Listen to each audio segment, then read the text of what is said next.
Let's go. Let's go. Oh, do you want to? Sorry. I'll let you. Next one. I'm excited and I feel relaxed and I'm ready to party. Let's say sorry. You don't need to do that. You don't need to apologize. It's a fucked up female habit. You don't need to be sorry for anything ever. Can you guess what every woman's worst nightmare is? I don't have rage issues. I have nothing to prove to you. When I'm good, I'm very good. But when I'm bad, I'm better. I say when it comes to stardom and Lauren, there are no accidents. Hi, Karen Peterson. Hello, and welcome to Citizen Dame, the podcast where, Okay. Oh my gosh. Yeah. I didn't have something in my head already and nothing came out. So that's the kind of week we're having. I'm Karen Peterson. Just waves arms around. Like, just look at all of it. I don't even know. Anyway, I'm Karen Peterson, joined by Lauren Humphries Brooks. Hello.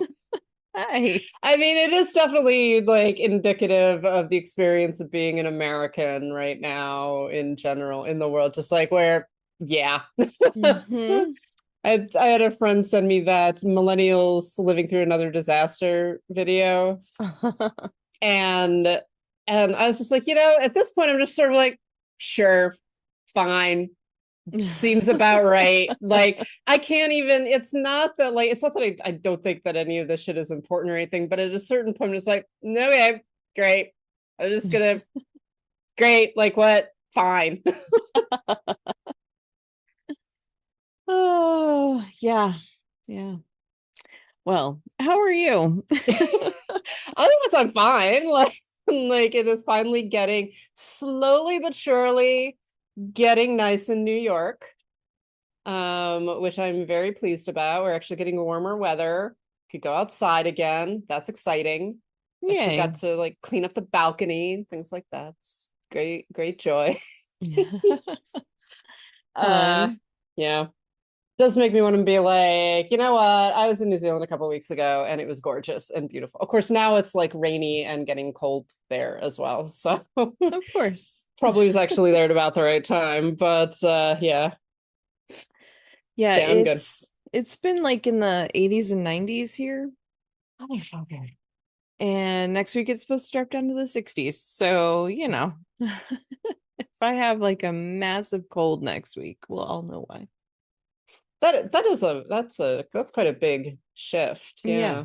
Yes, it is. Like we did have a 72 degree day a couple days ago, and then it got very cold again. Now it's getting warm again. So definitely about this isn't that unusual for New York at this time of year. We tend to have a couple of days of false spring sometime in March, sometimes even longer than that. Sometimes we get in February, and then it'll drop down and then it'll go up again. And yeah.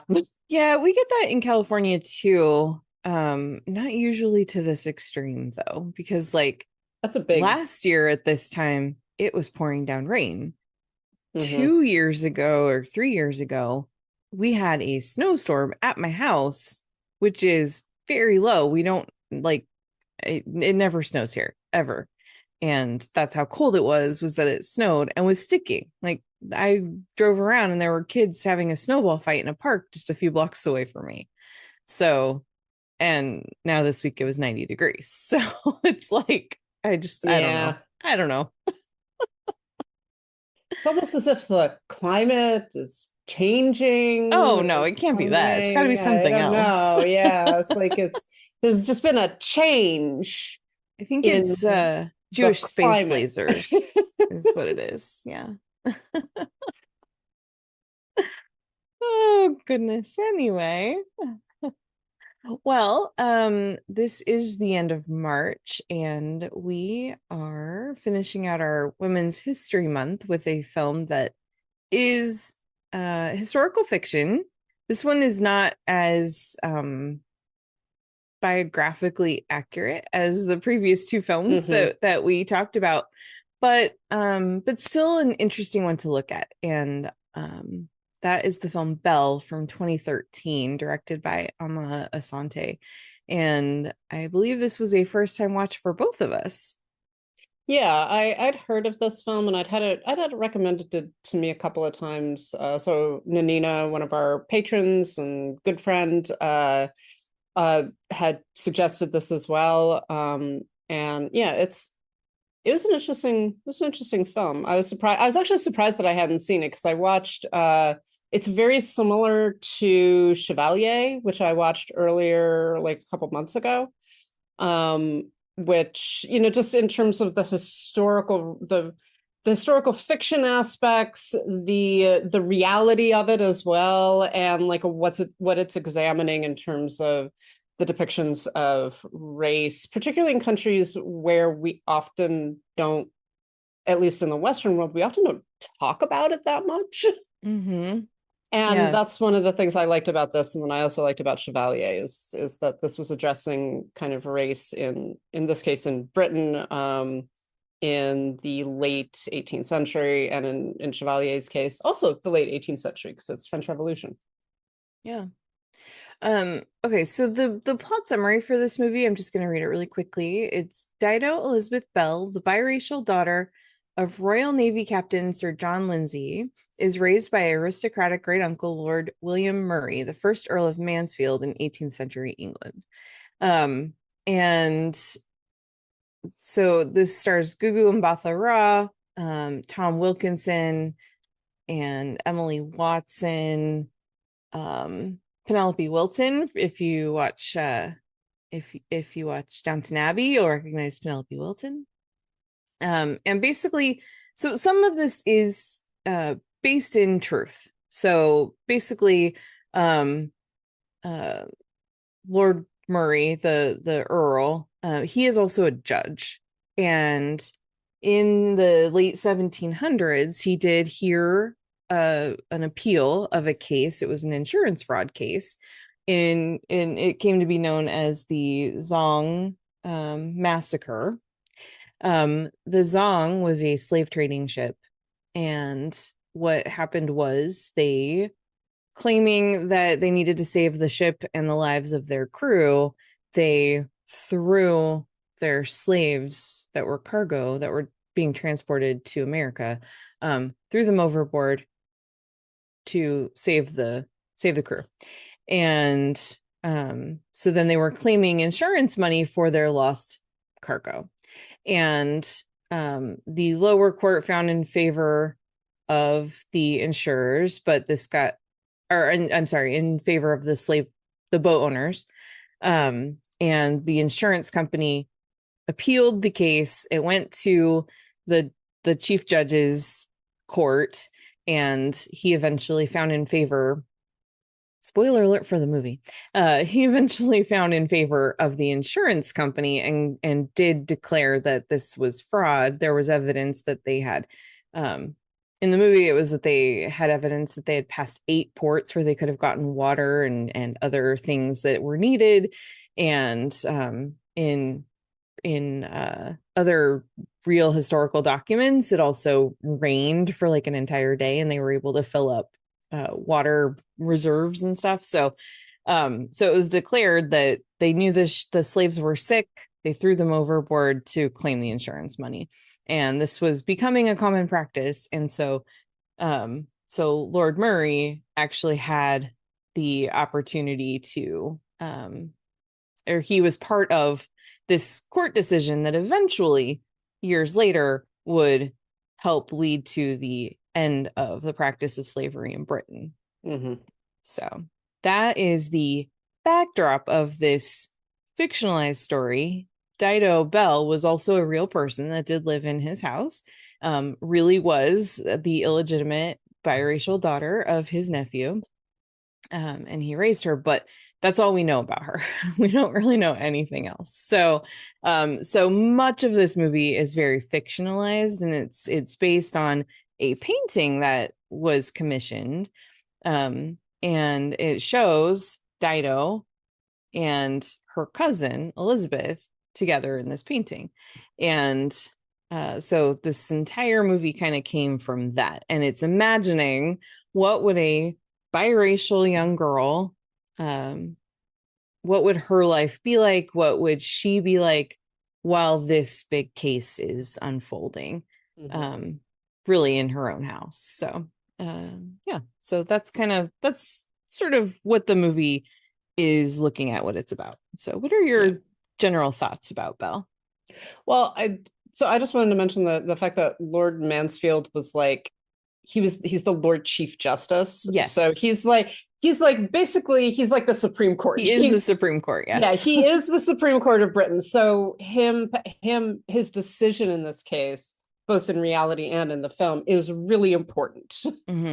And because it's also it's about money, it's about the status of the slave trade, it is about the status of slaves as cargo versus human beings, like all sorts of things. So it's very important that like what his decision is going to be. And at least in the film, he's portrayed as kind of dragging his feet. He hasn't made a decision, and everyone in the country is kind of going like, what is he going to do, you know? So I thought this film was really interesting. I kind of thought that it was probably not 100% historically accurate before I read anything about the reality of Belle, but I liked a lot of the things that it did. I liked, beyond the court case, which sort of forms the climax of the story, I liked that it was actually sort of examining the experience, the imagined experience, I guess, of a young woman who is being raised as an aristocrat, who's a lady, right? But also, because of the color of her skin, is not allowed to occupy certain positions, and is in fact, like, there's a really interesting back and forth that happens with her and her cousin, because Dido inherits money from her father. When her father dies, she becomes his heir. And so she has like £2,000 a year, which is a lot of money in those days. So she's an heiress. She's basically set for life. Even if she never marries, she has all this money. But there is this whole question of like, will she be able to marry? And the assumption is no, because she cannot, and like they even say it almost right at the very beginning of the film, she can't marry a black man because that will lower her status. She can't marry a white man because no white man will take her, basically because that would lower his status. Yeah, and so she's in this very bizarre position of being an heiress, having this money, but basically being, as far as her family is concerned, unmarriageable. And then we find out that her cousin, who is the daughter of Lord Mansfield's brother, who will inherit when Lord Mansfield dies, we find out that her cousin is not getting anything. Basically, she has no inheritance. So she has the status, but she doesn't have the money. And so there's this really interesting, I think, back and forth that develops between the two of them, and the complexity of that, and also the relationship that this also has to gender and to race. And I thought that the film did a really interesting job with that. Regardless of, is this historically accurate, is it not, it creates this very interesting dialogue that goes on. And I really liked that. I liked that because we very seldom see that portrayed in historical fiction, and in this time period, and then actually like really digging into the racism and the patriarchy, like all of it is sort of all wrapped up, and it does it in a really complex way that I quite liked.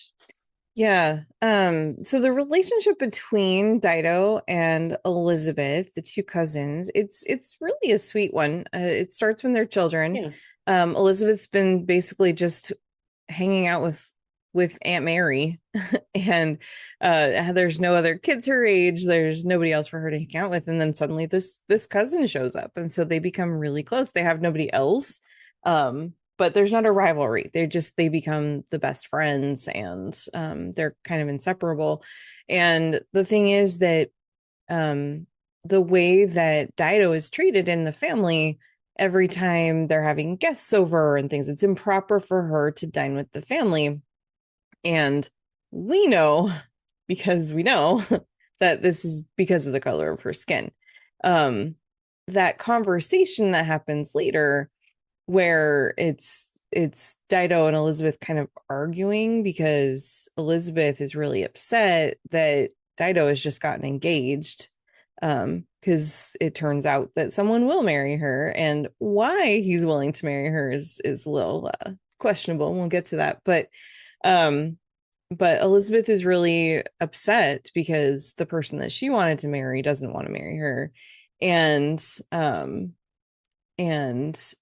so they're kind of arguing. It's really the only fight we ever see between the two of them.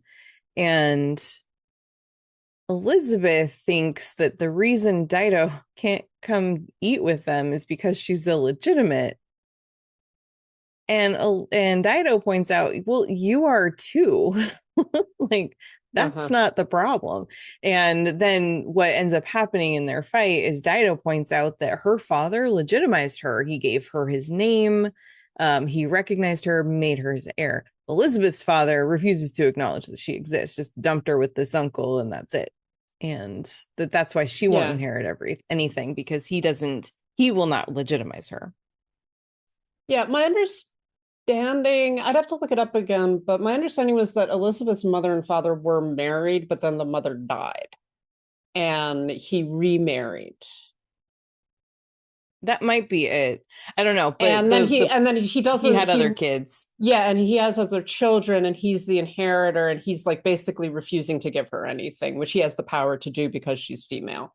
That was my understanding. I'm not 100% certain on that. That could be true. I'm not sure. The family relationships in this, I'm like, there's a few things that they definitely lied over.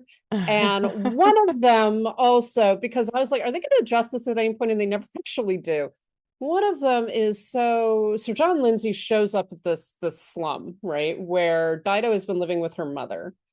Her mother has died, and he's there. He's like, I'm going to take you to like where you belong, basically. Yeah. And so he drives her to this country house where his uncle lives, and is like, okay, you're going to take care of her. She's my daughter. She's legitimate, et cetera, et cetera. And we get a little bit of like, oh, he had this relationship with this woman that he found on a slave ship. And and it's one of those where it's like, can we talk about this for a minute? Because, right. Because like, and the film doesn't address, the film's not really interested in like that part, but it does kind of portray him as being like this really good guy who's like, oh, he's going to legitimize his daughter, and she's black, and he was really in love with the mother. And it's like, but the mother was a slave. Yeah. Mm-hmm. So like, how did this whole relationship come? And her and the daughter were living in poverty. Right. They were not. So until the mother dies, he didn't provide anything for her. She's never had contact with her father. In fact, she even says that like she only knew him for a few hours, basically, because he leaves her with the uncle. And it's one of those elements of the film that I understand why they didn't go into it, but at the same time, I was like, we're really kind of passing over several questions that I have about the relationship between the father and mother, what was actually going on, and the complexity of that as well. Yeah. So yeah, and I do like that initially, like, they introduced this aspect of the painting very early on. So when Dido is dropped off at her uncle's, and her uncle and aunt agree finally, like, okay, we're going to raise this girl. And we're going to treat her as one of the family. Yeah, because they knew she was coming. They just didn't know she was black. Yeah, and it's interesting because it also introduces this sort of willingness of her uncle to bend the rules of society, right? Because he can just basically refuse to take care of her. He can treat her very badly. Like, he has a lot of power. Mm-hmm. He is willing to bend the rules, but he's not willing to break them. He finds a loophole, basically. It's like, okay, she is the daughter of my nephew. She has been legitimized. Therefore, we have to treat her like this. Like, we have a social obligation, basically. Right. And it's a social obligation that he wants to have because he is ultimately a good person in a lot of ways. But he has to find like a social rule a social and a legal rule that allows him to treat her as a member of the family. Mm-hmm. What I was saying about the painting is that there's this wonderful scene where this little girl is looking at the paintings of like her forebears, right? And one of the paintings she sees, it's like her great grandfather, but there is a black figure, a black servant, it looks like, or slave in the painting, and this keeps on getting recalled of like, this is how we're always portrayed. We're always going to be the background. We're always going to be the servant, the one sort of looking up adoringly at the white man. Mm-hmm. And this is something that keeps on coming up, and it's related then also to her own feelings about the color of her skin and her relationship with her cousin, and sitting for this portrait, and how she is going to be seen and understood, not just within the context of like her own self, but in the context of her family. Like, because she's both a member of the family and she's not. She is a lady, but she can't be introduced to gentlemen in the society, right? She can have dinner with them, but only when there's no one else around. Yeah. And that builds as the film goes on. And when there are other people around, she can't have dinner with them, but she can join after dinner when the rules of propriety are a little bit more relaxed. Yeah, it's all of it again, it goes back to the uncle, especially sort of finding loopholes in the rules, or finding ways that the rules will allow him to behave in a certain way, but never being willing to actually break those rules. Never being willing to just say like, she's my niece and she should be eating with us mm-hmm. because she's a member of the family. Right. And that being a source of discomfort and anger and for Dido, who's also lived a very cloistered life, mm-hmm. And definitely understands that she is otherized because of the color of her skin, but also doesn't seem, because she hasn't really had much experience outside the family, doesn't seem to know quite why, like what makes her different, or why this is a thing that like, what this all actually means and how she's supposed to reconcile it. Mm-hmm. Yeah. The way that, so Gugu Mbatha-Raw, she, as we said, plays Dido, and I think the way that she plays this character is really interesting because of the fact that she has been living in this very isolated place with, you know, a very curated collection of people that she can see and associate with. We see a lot of her not even fully thinking about her experience, thinking about her place in this society, until someone comes along and starts asking her questions too. Like, she's very aware that she's not a full member of the family. It's not that that's escaped her notice, but certain things about like the slave trade and the way that people are treated and whether that should be allowed, like she just hasn't spent, it doesn't seem like to me, she hasn't spent a lot of time considering that until she meets Divinier, who is this he's the son of the vicar. He is very interested in the law and in changing the law and in changing the world. And when he starts talking to her and asking her questions about things, and she starts reading more, and it really starts to open up her eyes and really make her think about the things that she's noticed but doesn't seem like has spent a lot of time contemplating, I guess. Yeah, so I mean, she's been very guarded from experiencing, both her and Elizabeth, like this is kind of the way that both of them have been raised. They have both been very guarded, and they're not out yet. That's the thing. Both of them are about to be 18, right? So they haven't gone out into society. They haven't gone to London. They haven't been introduced. And that's part of it. But yeah, a lot has been concealed from her as just sort of like, well, we're not going to let her worry about it, but it's going to affect her life, right? Mm-hmm. Like and I think at one point Divinier actually calls Lord Mansfield to task for that. He's he's just like, you've protected her from all of this, and you're not giving her the respect that she deserves. Right. And you're not letting her know that this is the reality of the world, right? That this is what's going on. And when she begins to learn more about it, she also gets angry. She begins like getting very upset with her uncle and calling him out on things. And pointing out that, if you're talking about these slaves as cargo who were thrown overboard, then that's me, that's my mother, right? You're talking about us as well. And that gets heightened throughout. So yes, she's lived this very cloistered life and hasn't been allowed to learn a lot of things. And then when she does, it feels like in the context of the film that it like starts to clarify some of her experiences. She begins to understand why she's treated as she is, and what the limitations are, and what her future could possibly look like, and how hard that is. Yeah, because like even in the beginning, when as the Ashfords are coming over for dinner, and it's this, she can't join them, but she can come in afterwards.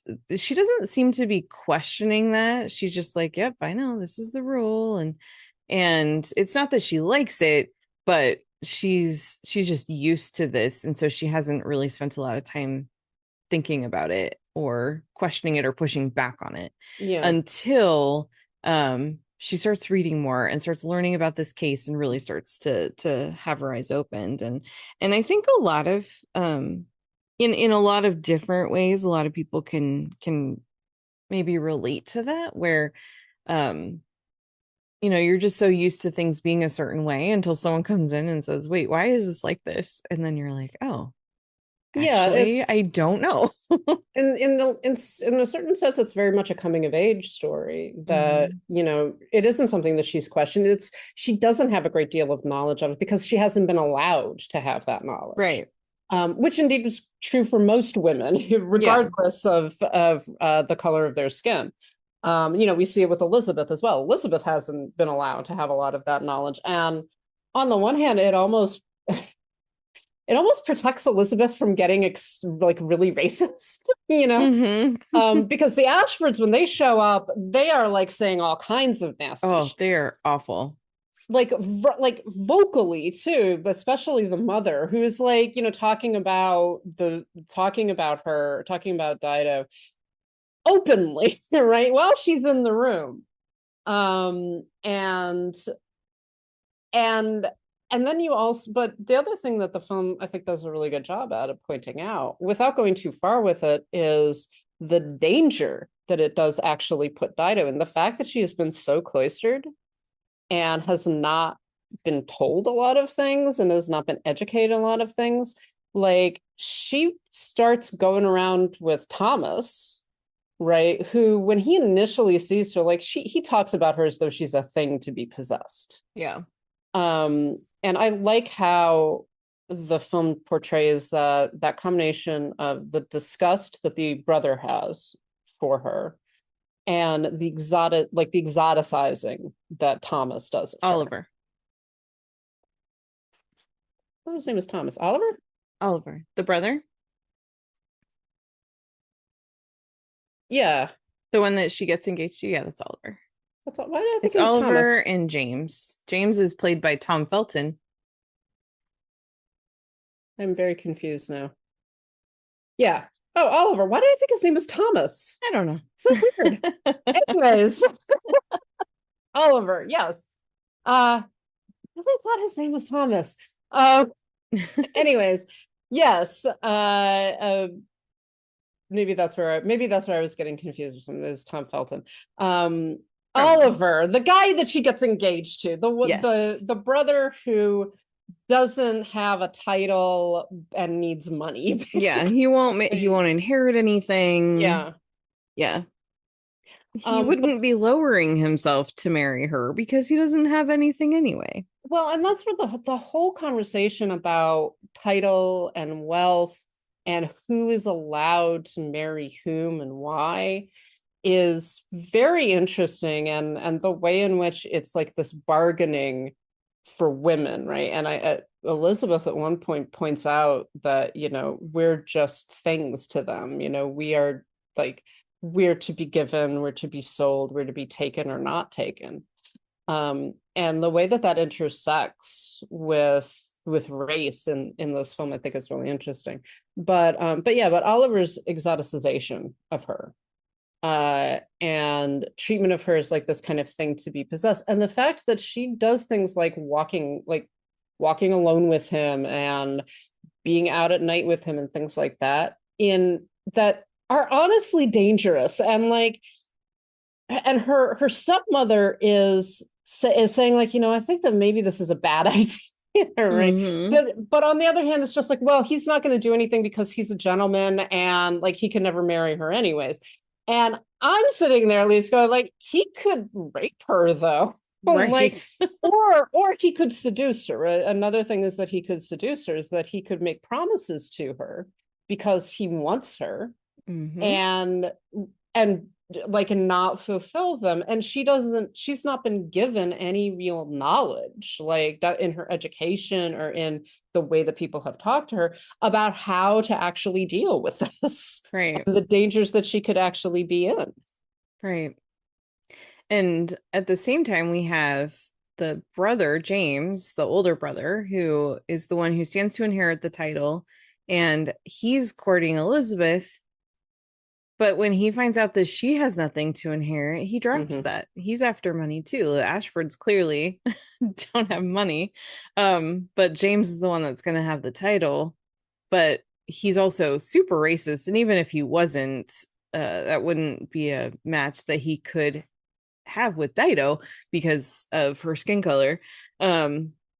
Luckily, that's the case. So he doesn't go after her because he's much worse than Oliver. Oliver sucks too, but they both suck. But I like that portrayal of like that really virulent racism of James, right? Yeah. Like, he's just really disgustingly racist. He has no qualms about Yeah, he even says that he's repulsed by her, like that, and all of that. He at one point he grabs her and like essentially says like, I can do this because no one is going to stop me. Yeah.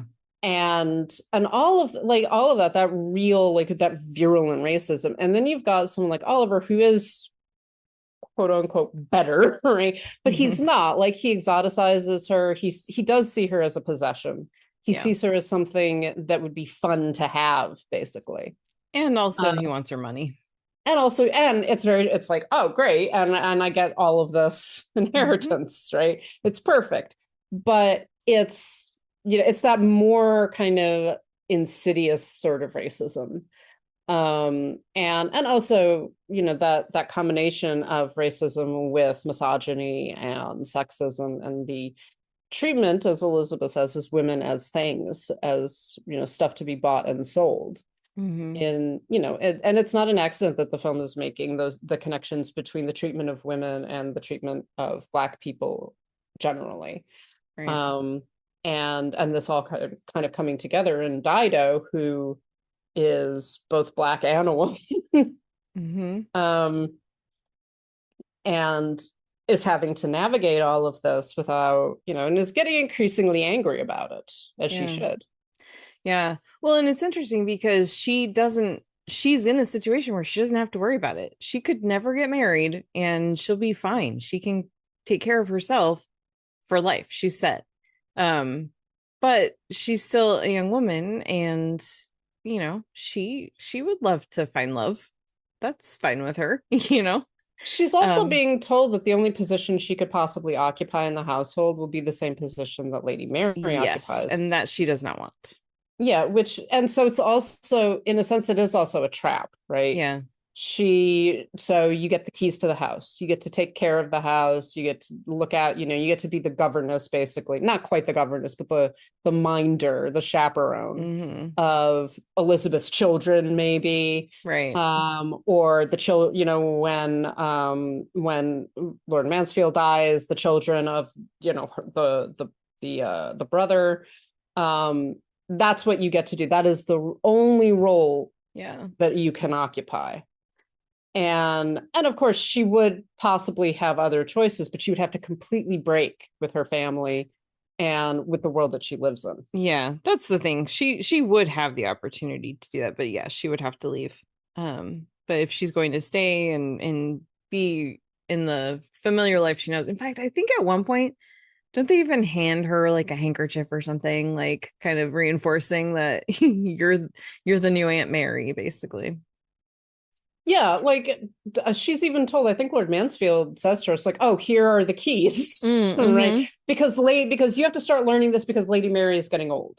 Right. And she can't really run the household anymore, so you're gonna start doing it. So she is she's the poor relation, right? She's the unmarried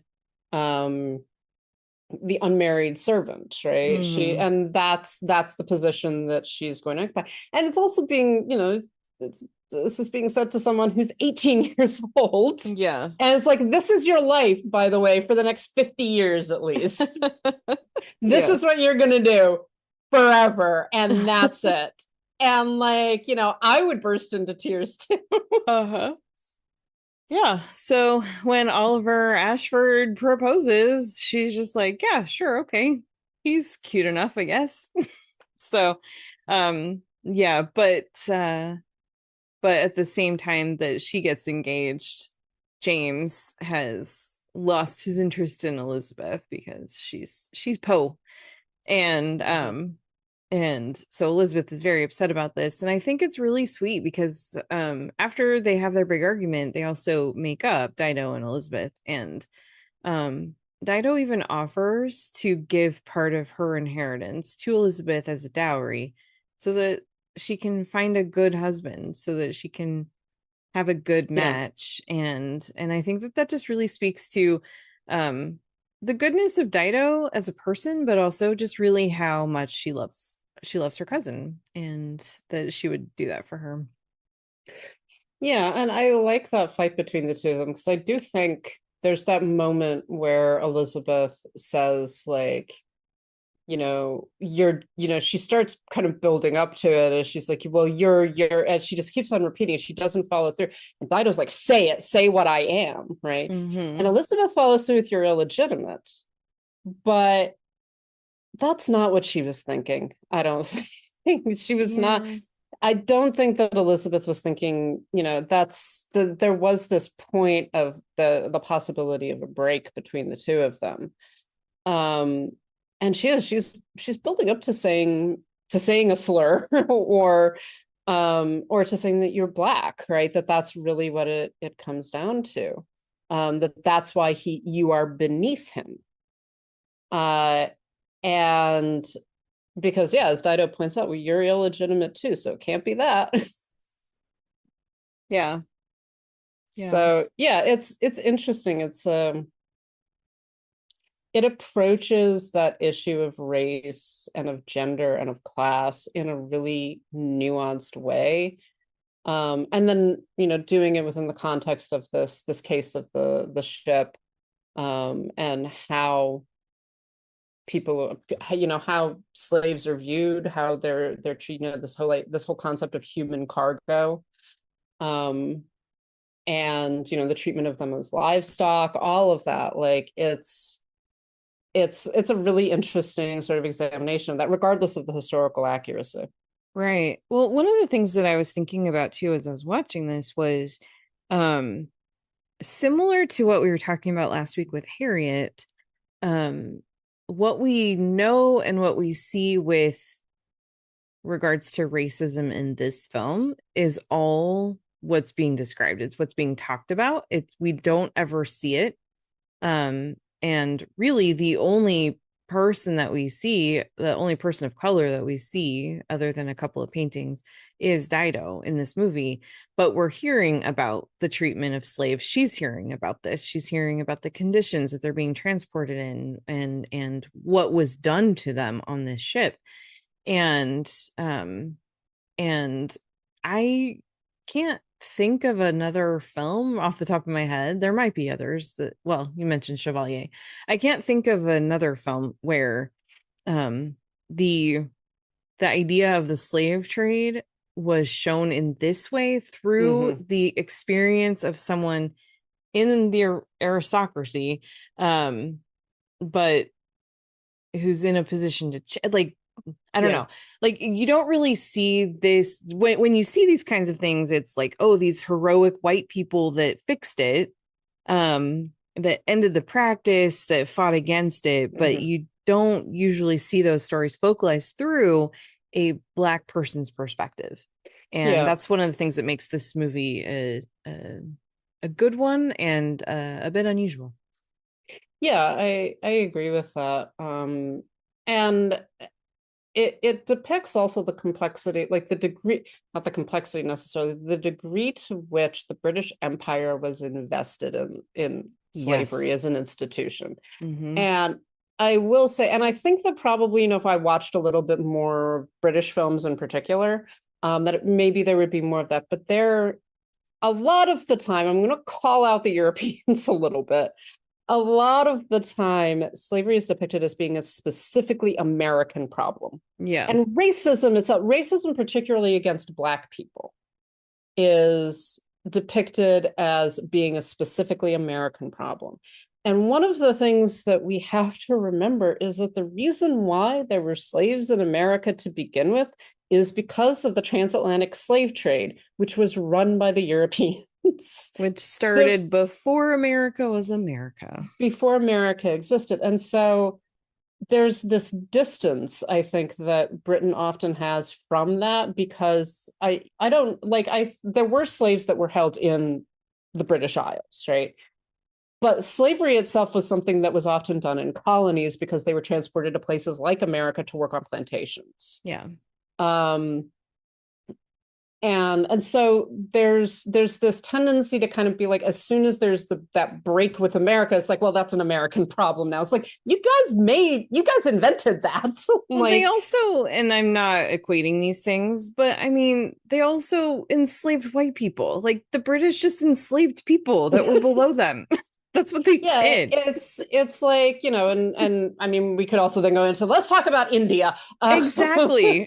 But so you're talking about Africa, you're talking about the West Indies, you're talking, in the case of something like Chevalier, which takes place in France, but again, that's sort of that complexity of it, and the degree to which the empire was dependent on, that's part of the case that Lord Mansfield is hearing and is struggling with, because one of the things that keeps on getting repeated is like, you have the entirety of our economy in your hands, right?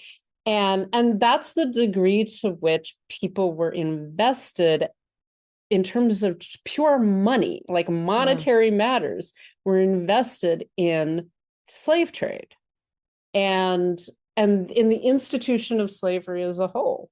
Yeah. And I like that the film deals with that, and like you say, and is dealing with it from a Black perspective, is not dealing with it from the perspective of the heroic white people. Although we do have those, heroic white people, but even then they're not as heroized, I think, as I've seen in some others, where it's treated as though like, and then slavery was ended forever and we never had racism again in the British Isles. Yeah. Well, and I think that's one of the reasons why the Europeans like to act like slavery was an American thing, is because most of them ended it, 50, 60 years before we did. And so they like to, applaud themselves for that. Well, and and I'm not saying like, oh, this totally absolves America. No, I'm not saying. I'm not saying no. Of course not. I'm saying that it's a European problem in the sense that America was part of a European empire. And racism, that's the other thing that I like about this woman that is similar in that sense to Harriet, is that even though there's definitely a lot of fast and loose, being played with history, it's addressing specific problems and experiences that I've not seen addressed a great deal within this context. So it's dealing with like those themes, the fact like Dido being in this sort of in-between space, this liminal space, as a Black woman in English society at that time, and as a biracial, like you say, as a biracial Black woman, Mhm. and how that influence, like what that says about gender, what it says about her race, what it says about her class, what it says about where she is able to occupy, what she's allowed to do and not allowed to do. And I think it's really interesting to see that portrayed, in a way that can also then be related to the contemporary moment. Yeah. And to sort of draw out some of that history as well, and the reality of things like the British Empire and the reality of racism in the Western world generally. Yeah. One of the things that I find really interesting, and of course, Lord Mansfield, when he announces his verdict, does get sort of that hero moment. But I think it's really interesting leading up to that, as he's contemplating what to do, as he's researching, as he's being talked to by Divinier. Um,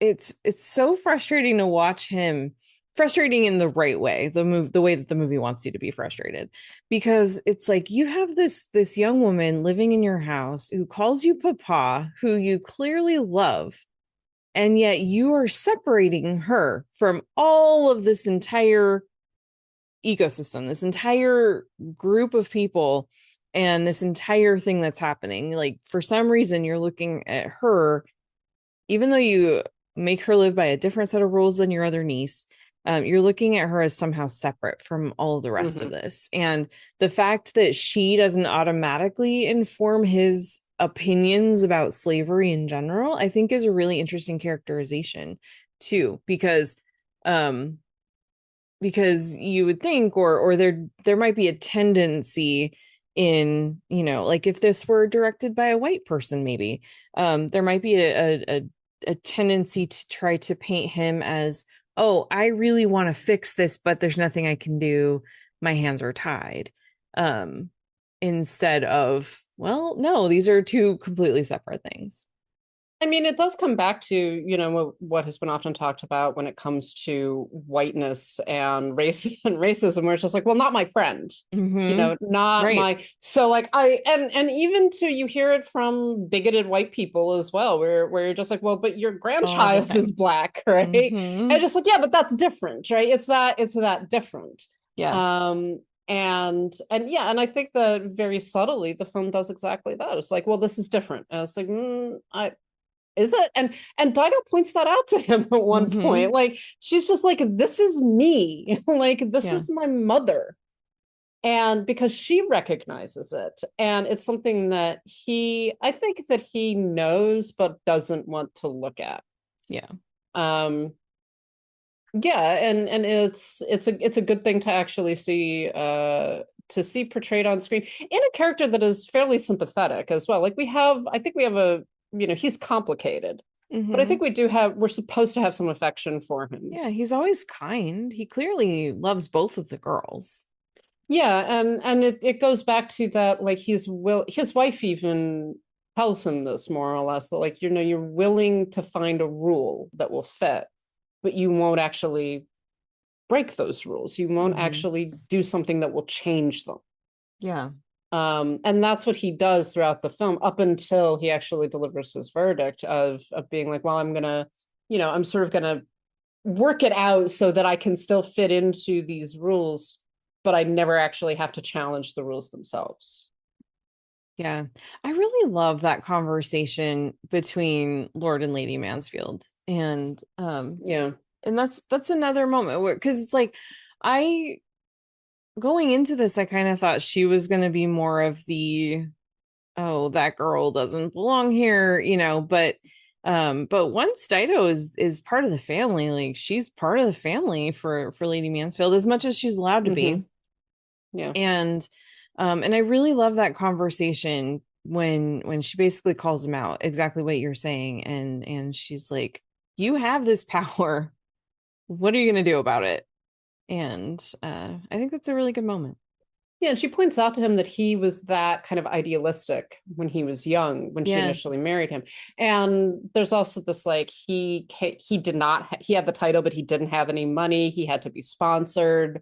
All of this. So he came up from not having any real access to become the Supreme Court, right? To become the Lord Chief Justice.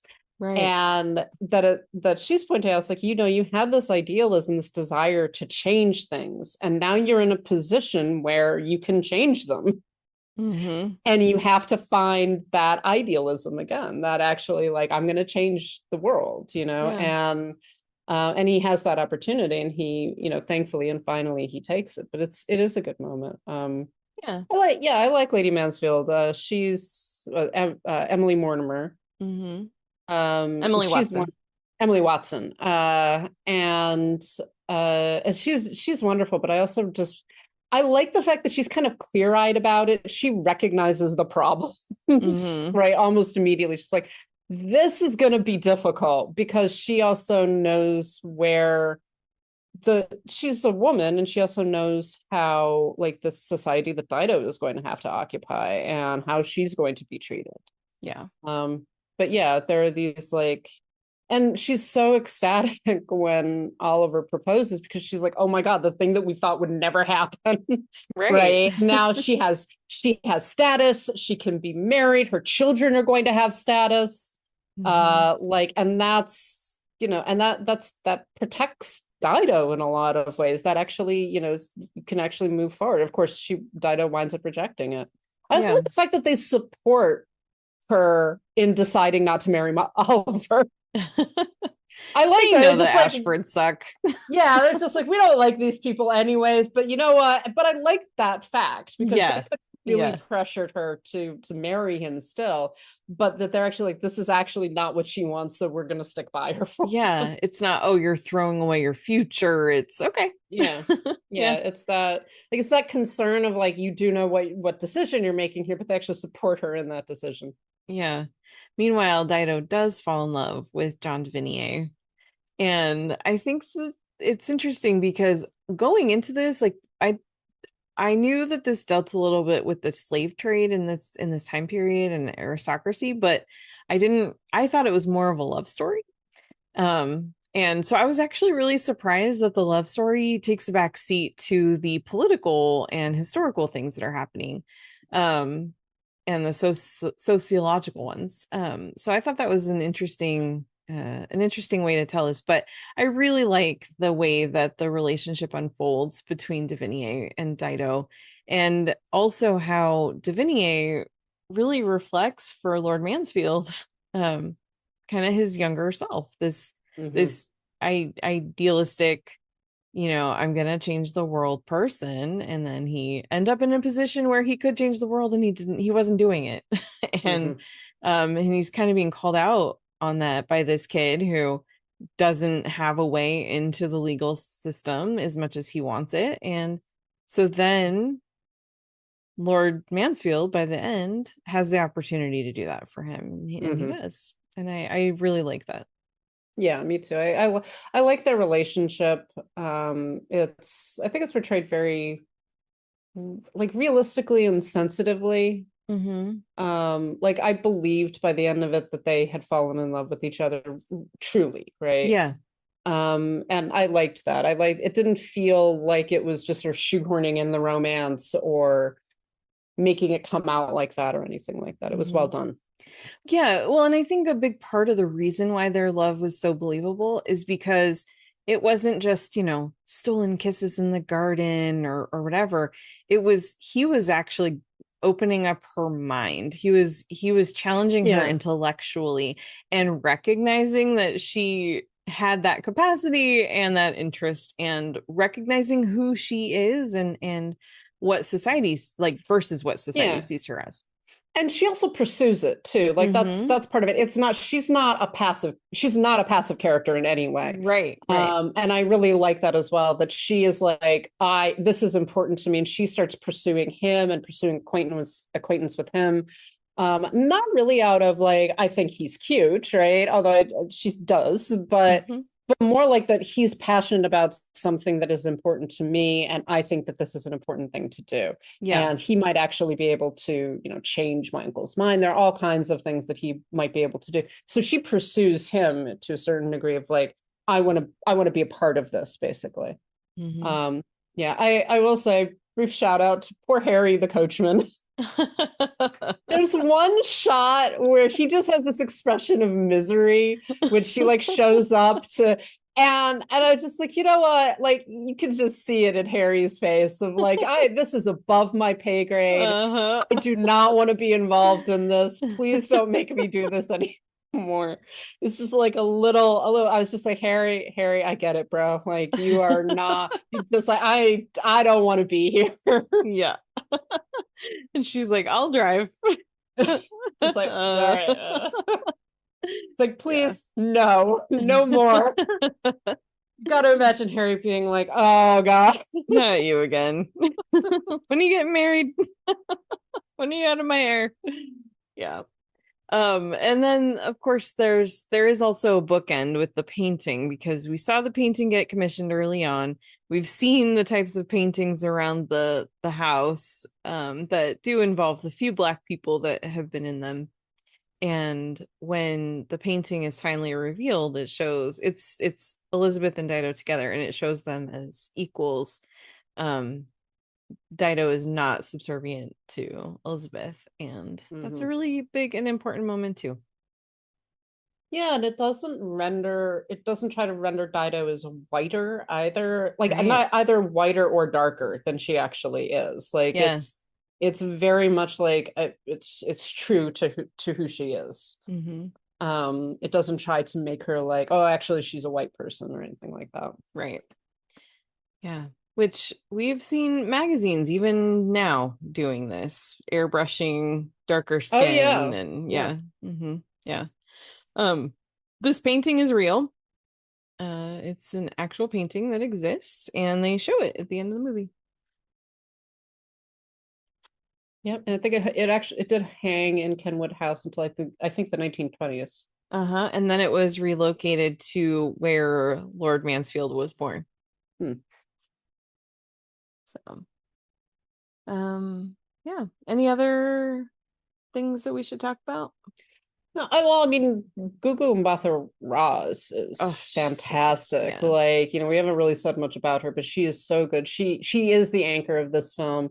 It is all focalized through her, and it's her story. And like I like the fact that she kind of portrays that naivete, but then that growth at the same time. Mm-hmm. Like it's not like, oh, she's not stupid, right? She's just cloistered, and as she learns more, and as she like more and more comes into her own, like all of those aspects of her personality come out. She just gives a fantastic performance, and I really enjoyed her.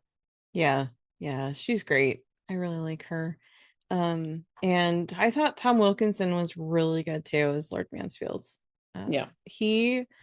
He is such an interesting actor, because he can be just so lovable, he can be such a grump, and he can be just the most hateful, horrible person. I've seen him in a whole wide range of roles, and he's really believable in every one of them. He's a very talented guy, and I think that you need someone like him to really portray the things that shouldn't be complicated for Lord Mansfield, but that he's kind of made them complicated. And I think Tom Wilkinson really does that well. Yeah, definitely. The boys are kind of throwaway, but James Norton. No. I mean, I love to hate Tom Felton. James Norton is cute. Sam Reid is good. Reid is good. He grows up to be Lestat, I believe, right? Yeah. They are sort of interchangeably pretty, but they're all good actors. Like Matthew Good is there briefly as Sir John Lindsay. Yeah, I really thought that he was going to be back because, like, why would you cast Matthew Good and only have him in one scene? But that's what they did. Yeah. Also, Sarah Gadon, who plays Elizabeth, Yeah. is wonderful, and again, one of those like I think her and Gugu Mbatha-Raw do a really good job, as like because there are a couple of scenes where they're almost interchangeable. Like they're definitely girls who've been brought up together, Mm-hmm. and like their behaviors are like this sort of teenage girl kind of thing. But I really liked Elizabeth because she could have been just this ridiculous caricature stereotype, and she is a bit silly, right? Yeah. But she also really recognizes the role that she has in this society and how limited that is. Mm-hmm. And like the fact that like she has to get married because if she doesn't, she's going to be impoverished. Right. When her aunt and uncle die, when her uncle dies, really, that's it. Right? She hasn't been acknowledged by her father. She doesn't have anything. She has to find a husband. Mm-hmm. And her and the relation, she's definitely support for Dido, but the relationship between the two of them, I think, is really well done. Yeah. I agree. Okay. Anything else? No, it's a good film and is available, I think, to rent. And it's really worth it. I'm glad that I got to see it. Yeah, it is available to rent. It was $3.99 on Fandango, but $5 to buy it. So I was like, what the heck? So I just blind bought that one. I figured if Nanina was recommending it, it was probably worth it. Yeah, Pay the extra dollar. Thank you, Nanina. You're almost always right. All the other times is when I'm right. Yeah. All right. Well, that is going to wrap things up for this week. Next week is going to be a surprise. We don't know what we're talking about yet. You're supposed to admit that. You're supposed to be like, oh, you can't wait for next week. It's going to be so really amazing. Good. It's going to be so good. I can't wait. It's going to be really good. Yeah, of course it is. No, we do have some plans coming up. We just haven't decided the order, really, is what it is. Yeah. So yeah, so come back for that. In the meantime, we want to thank our patrons for keeping the show ad-free and for supporting us. They are Abby, Audra, Brian, Connor, Estefania, Ferdinand, Heather, James, Judy, Carriata, Matt, Michelle, MK, Monty, Nanina, Noel, Robert, Roxy, Steve, and Sharon. If you'd like to join them and become a patron too, you can go to patreon.com/citizendame and sign up. You get the episodes early. You get access to our bonus series. I know series is plural already, but it feels like it shouldn't be. Anyway, we're currently in the middle of A League of Their Own from Prime Video. We've also done bonus series on Alfred Hitchcock Presents and Our Flag Means Death, and we've done some movies here and there too. So it's a good time over on Patreon. And but if you don't want to be a recurring supporter, you can also go to our Ko-Fi, ko-fi.com/citizendame and help us out there. And then you can find us around the internet. We are available on our website, citizendamepod.com, and our email is citizendamepod@gmail.com. And then we're available on social media. That word just left my brain for a second. We're on Instagram and Blue Sky at Citizen Dame Pod, and Letterboxd. We are a Letterboxd HQ at Citizen Dame, and you can find us individually. Lauren, where are you? I am on Letterboxd and Instagram at LH Business. I am on Instagram, Letterboxd, and Blue Sky at Karen M. Peterson. And that is it. Thanks so much for listening, and we will catch you next time. Bye.